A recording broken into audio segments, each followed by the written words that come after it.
you've got audio Dave, when you're ready. That's all right. Okay, and when you're ready, Chief.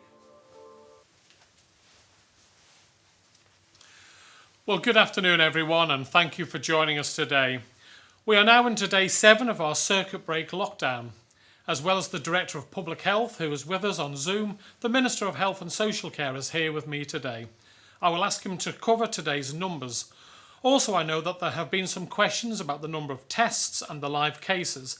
I know that the Minister also has some updates to share, including about shielding. David. Thank you, Chief Minister. Turning to the figures first, the total tests undertaken stands at 24,359. There is one person awaiting results. The total number awaiting tests is 127. The total number of concluded tests is 24,358. The total confirmed cases as of today is 414. That is 8 new cases. 3 are self-isolation after travel. 4 are related to a previous case and already in isolation. And 1 is currently of unknown origin. There are 36 active cases, of which 1 is in hospital. Turning now to the stats at the last briefing, I know there was some confusion after questions about the figures at that last briefing. The figures given by myself in answer to questions were those from the laboratory, which reports cases in a snapshot 24-hour period. In that 24-hour snapshot, there were 6 new cases, which is what was mentioned at the briefing, but there was also a new case just outside of that reporting period. The figures published on a Monday are accumulative, as there is not normally reporting over the weekend. Although last week we did give figures on the Saturday due to the need for a press conference on that day.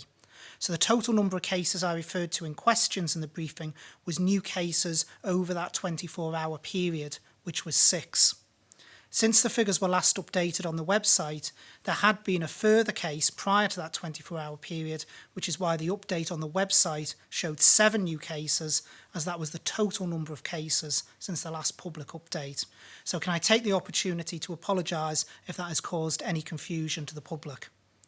Last week, we advised that those that had previously shielded during the last lockdown to shield for 7 days, and then it would be reviewed. The advice has been clinically reviewed, and fresh public advice has been issued that those individuals shall continue to shield for the period of the lockdown. It was important that we got that message out as quickly as possible, which is why the press release went out last night. Fresh letters are being prepared and will be dispatched shortly for those under the care of the hospital. Some may already be in receipt of a letter if their consultant has written to them individually. For those under the care of primary care GPs, they will be advised directly by their primary care provider. As a reminder, all those who received a letter during the last lockdown should continue to shield. While we have cases emerging in our community, it is important we take every precaution to protect those most vulnerable in that community. So although the advice is frustrating to many, and I know will potentially cause problems for some of those individuals' employers, it is important that this is in place at this moment in time, and I would urge employers to work with employees to help accommodate this. Just staying with shielding for a moment, if I could just clarify something for those in the over 80s category who have received their vaccination letters. It is okay for those in this category who are shielding to attend their vaccination appointments. In fact, I would urge them to do so, as it is important we get protection to those most vulnerable to this virus as early as vaccine supply will allow us. Turning to a different topic, I would also like to take the opportunity to ask people to be considerate of our frontline workers. I have been made aware, sadly, of instances of community pharmacy staff being abused. Although these instances are few and far between, it is important that we try and respect those who are trying to undertake a difficult job at a difficult time, and I hope people will respect that. I have also been made aware of people being abused in public for not wearing a mask. It is important we all bear in mind that there are some of those in our community who suffer from medical conditions which either prevent them, or it is strongly advised they do not do so, wearing a mask. I hope that we can all show some understanding that some of those not wearing masks, who may be some of the more vulnerable in our society, have a very specific and legitimate reason for not doing so. And again, that we show tolerance and respect to all of our fellow community. Thank you, Chief Minister. Thank you very much, David. Now, just before I hand over to our Director of Public Health for an update on contact tracing, I would just like to pick up on a point that some people have written to me about regarding how we notify people about locations that are of concern to us. We've tried a couple of ways of doing this.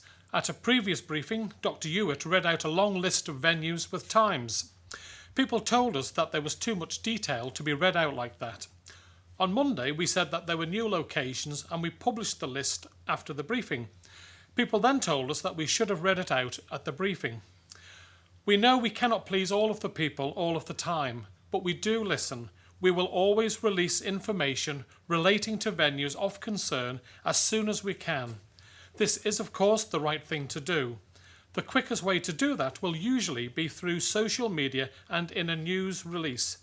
If we need to discuss any venues in more detail at a live briefing like this because they are of particular concern, then we will do that. A good moment to hand over to Dr. Hewitt for her update.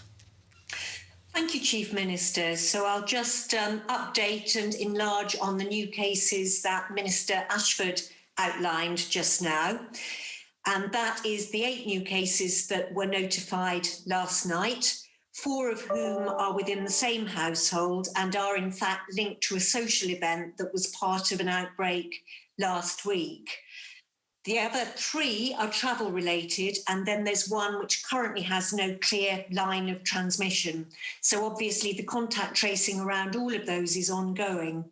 But what we are beginning to see now is the effect of the lockdown.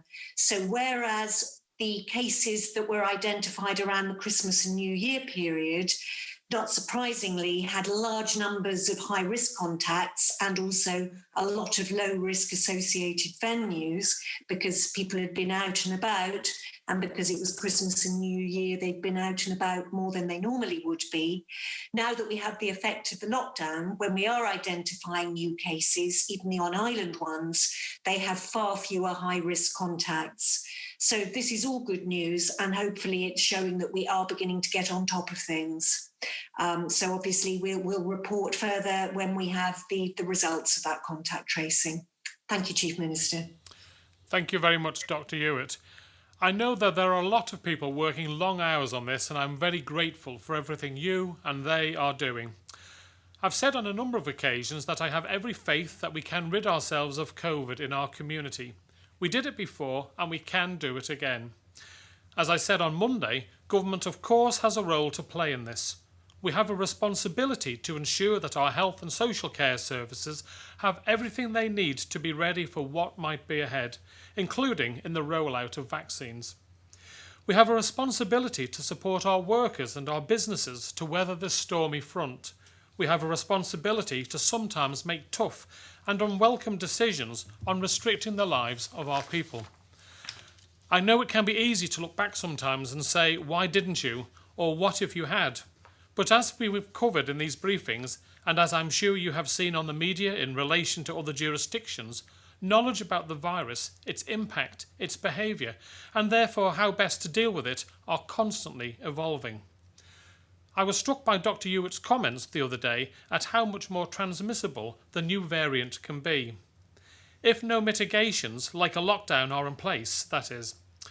While we are still awaiting for confirmation that the new variant is what we are seeing in the community, we need to act and behave that it is the new variant. This is the right thing to do. As I've said before, I can assure you that we make the decisions based on the best advice and the best information available to us at the time. When we get new information, we review and react, and we will continue to do so. While government clearly has a role to play, so do you. You have done so well so far. The Chief Constable has reported that apart from a couple of cases that you will have seen reported in the media, respect for the current measures is high. Of course, we need to avoid catching the virus in the first place. We know how to do this. Staying at home as much as we possibly can, wearing a face covering wherever possible, keeping our distance from others, and washing our hands as often as possible. But if sadly we do catch it, or if we are instructed to self-isolate by the contact tracing team, then we must do that. This is how we stop the spread deeper into our community. Your response when we asked people who had visited high-risk venues to come forward to be tested was amazing. People who did the contact tracing team have been asked to self-isolate did so. The way they have responded has been incredible. Well over 100 should be leaving self-isolation at the end of this week, as long as their day 13 test is negative. The response of the families and staff connected to the case at St Mary's Primary School was what enabled us to identify and isolate so quickly. All of these actions were examples of people stepping up and doing the right thing. Their actions helped us protect other people and the most vulnerable in our community. I would like to thank them again for this commitment to our island. What can you do? Stay at home unless it is essential for you to go out. Wear a face covering if you have to go out. Come forward if you've been at a high-risk venue at the time we announce. Self-isolate if you are required to do so, and contact 111 if you have any COVID symptoms. If you've been asked to shield or shielded during the last lockdown, please do so again. And of course, it goes without saying by now that it is the basics that are so incredibly important: washing your hands and keeping your distance. Just before I go to questions, please remember that from midnight tonight we will see the tightening of the measures in place as I announced on Monday. Garden centres will have to close. Hardware and building suppliers will only be open to trade customers. It is probably worth me making quite clear that despite a flurry of excitement on social media this morning, there has been no change to our border position. On the 5th of January, I announced that we had moved to level 5B of our borders framework. Nothing has changed on that. And I will reiterate that we strongly discourage any travel off island. If people do travel or decide to travel after tonight, we cannot guarantee what their return might entail. Depending on events, we may have to change the procedures relating to returns with very short or even no notice. I'd now like to hand over to questions from the media. And first we have Simon Richardson from Business 365. Good afternoon, Simon. Fast am I. Good afternoon, gentlemen. My first is for the Health Minister, if I may. The question is about the amount of vaccine which is now on island in stock and ready to be injected. On Monday, I think the UK administered or had administered 2.85 million doses. Now, we're entitled to a per capita share of the UK allocation of vaccine of, I think it's 0.13%. So by my calculation, we should have received at least 3,690 odd doses, which is our per capita share of the doses, if you like, already administered in the UK. Now, as of last night, I believe we'd administered around 1,816 of the vaccine. That's about half the UK rate, if you like. We've been waiting for paperwork and protocols to be signed off for the Oxford vaccine, but presumably the vaccine is still being delivered to the island. How much of each of the vaccines is now on the shelf, ready to be administered? And have we physically received the 1,880 doses, which I suppose you could say were behind the UK in injecting into vulnerable people? Right, so taking each of those points in turn, yes, we are getting our per capita share, but this goes back to something we covered in the previous briefing where the vaccine is 2 doses. The clinical group have come to the conclusion that we will be sticking for the time being with the recommendation from the manufacturers, which in Fife's case is 21 days, and I believe with Oxford 28, up to 28 days afterwards. So it is therefore important we've got in stock enough to cover that for any interruption to the delivery schedule. So if you actually calculate that into, I think the figures you gave off a rough calculation in my head, that works out about right, Simon. In terms of the Oxford vaccine, we have 1 tray of that on island currently, which is 700 doses. I can say that we have now received the Crown indemnity and the protocols from the UK. I believe they are going through the final stages now of being signed off, and that will then allow us to start rolling out the Oxford vaccine, which I believe now will be the start of next week. Thank you very much. Now, my second question, it's reported that oxygen supplies are critically low in UK hospitals. Now, I'm aware that we produce our own here. Could we cope with a significant local outbreak? And I suppose in reverse, if we're able to bring this outbreak under control quickly, could we offer help maybe to UK hospitals? In terms of oxygen, we do, as part of the resilience from the last time we had an outbreak on Ireland, we obviously invested in an oxygen plant that has given us resilience up as Nobles. We do still receive deliveries from the UK. As far as I'm aware, though, none of those deliveries as yet have been disrupted, but we do have resilience there, and on Ireland resilience. In terms of supporting the UK, it's not quite as easy because you've got to have, in terms of an oxygen plant, it's got to be produced at mass scale, and also the way it's got to be transported as well and extracted.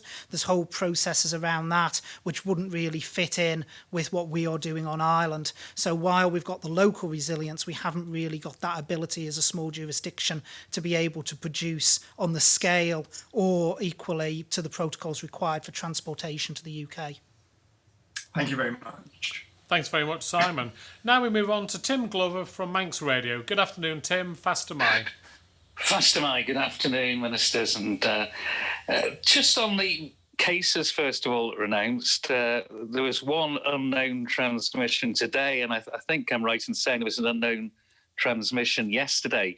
I get that we don't have the higher number of venues with the lockdown, but have we really no idea on where those cases have sprung up from?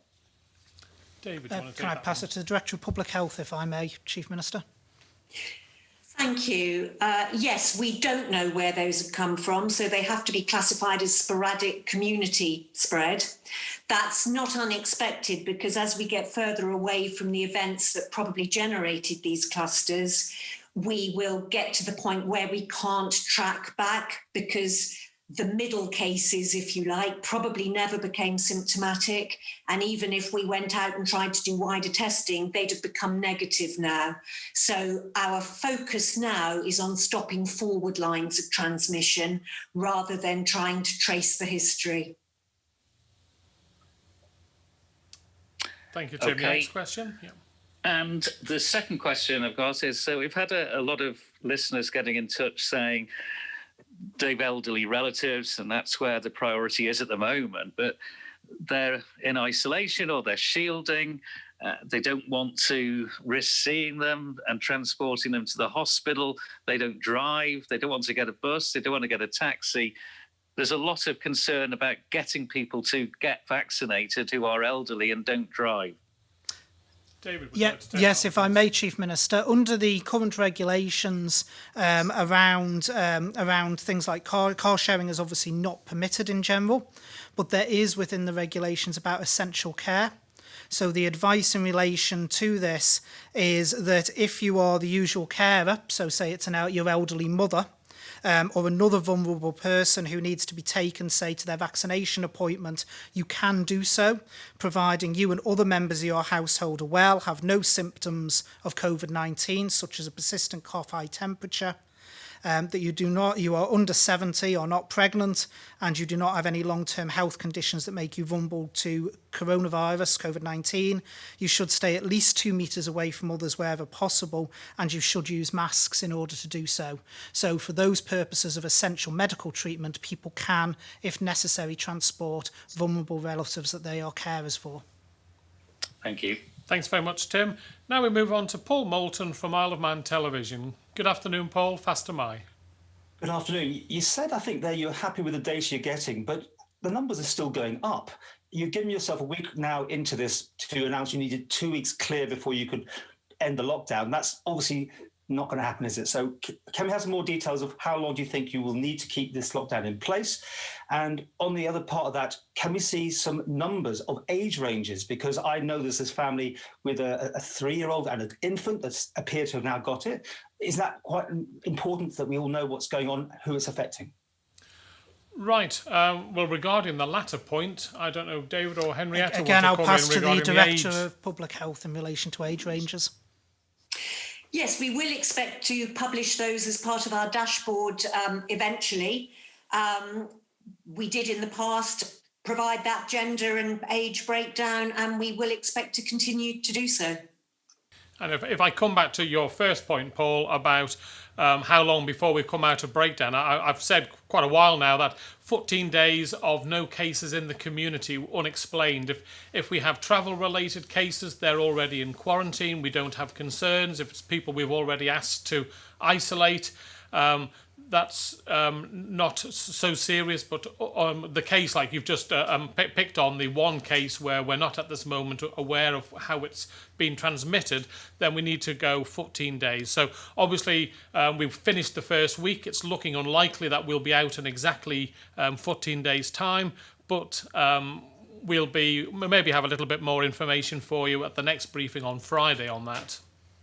So if everyone that's in the system already, even though they test positive at their next test, maybe on day 13, that won't affect the opening up of things again, because those ones are known about. It's just purely the ones that are surprising you that you will keep the lockdown in place then? Yeah, but obviously it's always based on the advice of our medics and the Director of Public Health, Paul. I'm trying to be as helpful as possible here, but if they suddenly say, no, we're a little bit concerned about the last case, we just want another day or so, then obviously I'm sure the Council of Ministers will be guided by that expert advice. Okay. And can I ask how many travel-related cases have been caught out at the day 13 test? Again, I will hand over to Director of Public Health in case she has that information. I don't have that in front of me. I don't think we've picked up any de novo at day 13. That's good news, is it? Yes. Well, it's neither good nor bad, because the system is designed to identify positives as and when they become positive and control them. So it would just be what it was, but we haven't identified any at that point in the trajectory yet. Okay. Thanks very much, Paul. Now we move on to Helen McKenna from Isle of Man newspapers. Good afternoon, Helen. Fast am I. Good afternoon, Ministers. What's being done to ensure people are adhering to social distancing rules and face coverings? Obviously, you touched on before people obviously getting confrontational. So there's also been complaints from people seeing groups that are not likely to all be a member of the same family in numerous locations across the island. So obviously, what kind of procedures in place do you think need to be necessary to stop this from happening? Well, Helen, I think as I said earlier in my speech, the police have reported that there's been a really high rate of people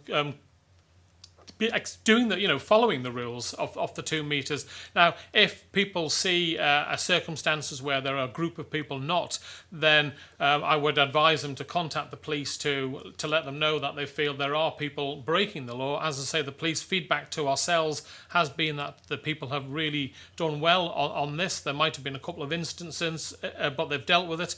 I don't know if there's any further information, David. Yeah, Chief Minister, if I may, just on the masks point, if I may, Helen, we haven't gone down the route of legally enforcing masks. Masks are strongly recommended, and I can't say that more than enough. We really do recommend that people use masks in outside settings and indoor settings, but we haven't gone down the route of saying they're legally enforceable. It is up to the person and choice. What I was referring to is there has unfortunately been some abuse of people not wearing them, and they may have very legitimate reasons why they can't wear a mask. So, so that's what I was referring to, but we haven't gone down the route of making that legally enforceable. From what I've seen, most people are abiding by the rules. I would urge people that they should do so. We have got 2 cases in the last couple of days where we're not certain of the transmission route, so that does suggest that the virus is out there. And as the Chief Minister said very clearly at the last press conference, which also came from Public Health England, which I think was very wise words, I think it was Chris Whitty, that said everyone should act as if they have the virus. I think at this current time, that is the best approach we should be taking. Okay, thank you. And secondly, it's about the borders framework. Some people have been expressing on social media that they're confused as they don't know if the borders are currently at 5A or 5B. Can you just maybe touch on that, Chief Minister? Yes, I think I said earlier it's 5B. We haven't changed the borders at this moment in time. We've toughened up on rules. I did say that things can change. So I would strongly advise people from travelling off Ireland unless it's absolutely essential, because we don't know what may happen in the future, and we may have to react quickly where we give very little notice or no notice at all to change our borders strategy. But it is 5B at this moment in time. There's been no change there. But thank you for the question, Helen. Thank you. Right, next we have Alex Bell from BBC Isle of Man. Good afternoon, Alex. Fast am I. Fast am I. I'm just wondering what's the uptake of people who are choosing to take these tests on arrival. Do you have a figure on people who aren't taking those 3 tests? David, are you able to provide that? Or I'll bring the Director of Public Health in if she knows anything different to me. My understanding is it is a very high uptake as a percentage. I believe it's over 90% is my understanding of people who are choosing to go down the testing route. The alternative, of course, if they don't, who are coming in, it's 21 days self-isolation. But I believe it is 90% plus. But I'll bring the Director of Public Health in case she knows something I don't. Thank you, Minister Ashford. No, I don't know anything you don't know. My understanding is in line with what you've just said. Thank you. And for those who choose not to take the test, what's the likelihood of one of these people being positive after 21 days? Again, I'll bring the Director of Public Health in a moment, but my understanding is that is absolutely minuscule. Certainly from the studies I've looked at, I haven't seen anything of anyone past 21 days actually shedding what would be contagious virus. There is cases I've seen around the world of people shedding for very, very long periods of time, but it hasn't turned out to be contagious virus. But again, I'll bring the Director of Public Health in. Yes, again, my understanding is exactly in line with the Minister's. The risk is extremely low, but it's not zero. Is it a risk worth taking then? It is. Yeah, I just on the back of that, it is. Otherwise, Alex, you could go on forever.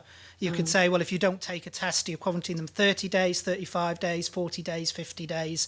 You would go on forever. The risk is so low after 21 days that it is a risk worth taking. We've previously carried the 14-day risk of 1%. I think we've got to recognise this is a virus, and viruses interact differently with everyone. You are never going to get to a scenario that boxes off every single person, because we as human beings, every single one of us is unique. Thanks very much, Alex. Now we move on to Sam Turton from Jeff. Good afternoon, Sam. Fast am I. Fast am I, Chief Minister. We've opened up questions to some of our readers this afternoon, so I just thought I'd like to ask you a couple of their questions. We have a lady who would like to know why the government is not requesting returning residents and key workers provide a clear COVID result before they're allowed to travel to the island. Right, well, I probably think Dr. Hewitt had better answer that. I have a good idea of the answer, but she'll probably give a far better answer than I can. Thank you, Chief Minister. Yes, as people will know and your listeners will know, many countries require a negative test to have been taken within 72 hours of arrival in that country. They don't specify the type of test, and they don't specify the quality assurance and governance arrangements for the labs. So the quality of those tests varies hugely, both in terms of the actual type of test and its performance characteristics, and also in terms of the quality of the labs doing the tests. So that means that amongst those tests, you can have a lot of false negatives or false positives.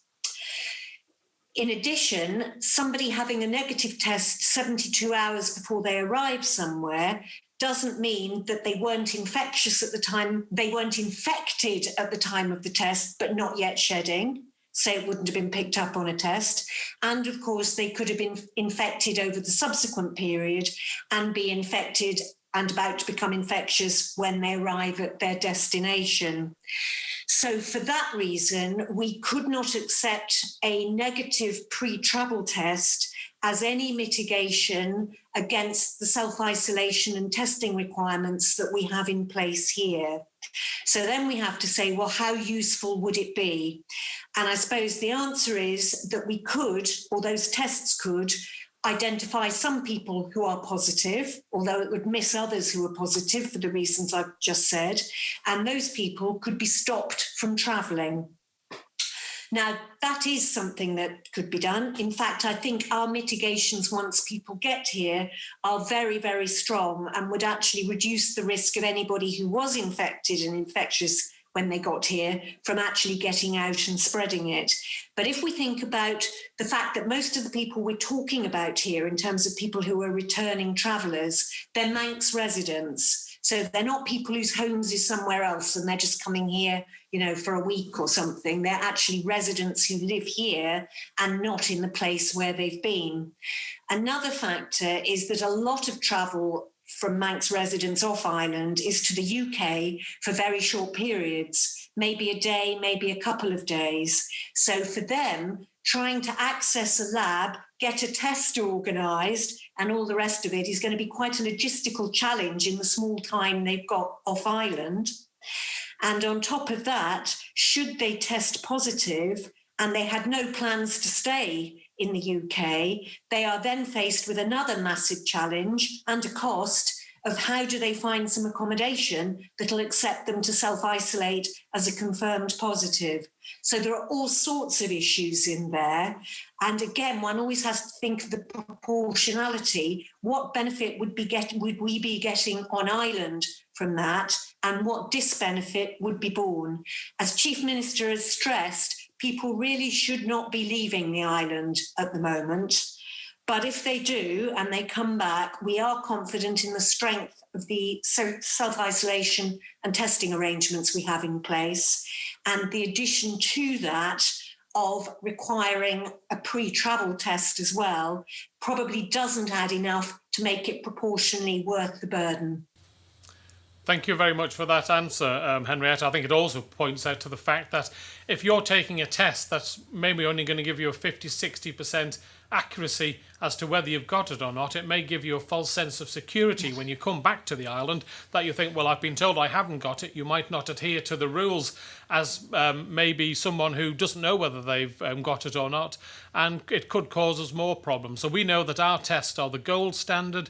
The tests that people travelling to the island won't be the gold standard on the whole because the NHS in the UK won't give you that test. So I think for all those reasons, hopefully, Sam, we've reassured you as to why we think our way is better, or for the time being anyway. Thank you. And just secondly, there's been talk in the UK about pressure being put on the government there to move their vaccination priorities around, to move key workers up. If the UK does go that way, particularly in England, is that something that we would consider here, or are we going to stick to our system of planned rollout? I'd ask David to take that, please. Yeah, we follow the guidelines of the Joint Committee on Vaccination Immunisation, Sam. They are the professional body that is best able to advise on vaccination programmes and rollouts. Now, at the moment, we do have to be careful what the UK is actually saying, because the vaccine is split into two key phases. So there is the first phase dealing with the vulnerable and age groups, and then there is the second phase of which key workers are included. When the UK talks about people being moved up in the key workers, they're talking about that second phase at the moment. So they're not talking about it jumping the age brackets. So they're talking about maybe prioritising teachers. I think I get the title wrong. I'm not sure if it's a chairman or the actual chief executive, but whichever it is of the JCVI actually said on the BBC News, I think it was the other day, that the JCVI would look at this. The UK follows their guidance. We would look to follow it too. But we do have to be clear that doesn't mean them jumping to the front of the queue as the vaccination is now. What's being referred to is the second phase of vaccination, which would include key worker groups. And I'll bring the Director of Public Health in if she's got anything she wants to add on top of that. Yes, just to confirm that and just to recap that the first phase, once it's completed, will have rolled out vaccination to everybody aged over 50 and those aged 16 and over who have underlying health conditions. So that actually will pick up quite a lot of key workers anyway. And then in that second phase, after those first age cohorts and the underlying conditions have been vaccinated, the JCVI will review priority for key worker groups in the younger age groups. And one further thing I should add, Sam, on that very note is in terms of timescales, we are expecting to have that group done, those over 50 and the vulnerable category by the end of May. And that is both doses of the vaccine at the moment. So whereas a lot of countries are coming out and saying they may have those groups done by April, we do have to be careful because a lot of those countries are referring only to the first dose. We will, on our current timescales, have delivered both doses by the end of May, so completed their vaccination for those groups. Okay, thanks very much, Sam. We now move on to Rob Pritchard of 3FM. Good afternoon, Rob. Fast am I. Fast am I, Chief Minister. My first question just with regard to case figures. During the first lockdown, we had at least one instance where cases and where they were broken down by postcode. Now, those were broken down into the first 3 digits, no more, because that could breach confidentiality. But I was wondering, will those statistics by postcodes possibly be available again during this lockdown, just for some extra clarity for people?